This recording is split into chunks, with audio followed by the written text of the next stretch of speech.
Ngoài mơ này cả nó gần đi son nhà thằng cát lại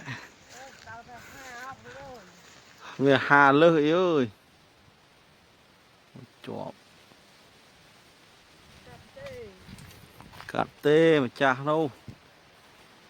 chụp cát hơi có ót cát có vào rồi có sờ lanh vào rồi chui cho bà nói số cho fly cũng kia đó nha cho ngày khơi ấy vô vô ta cho lắm được ngày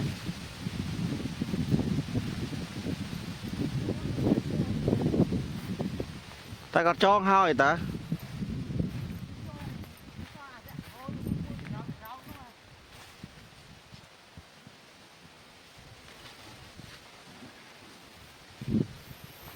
anh ấy khá đấy khá có bột và fly rồi sử dụng à sốc bên có bột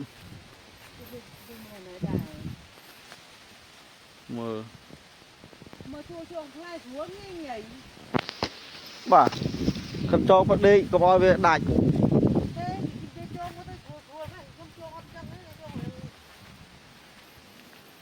thường mọi thứ ấy có bao về vô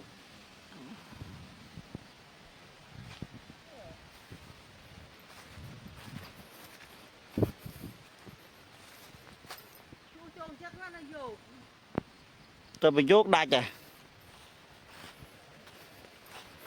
anh mới phải cho tay nhặt ấy đi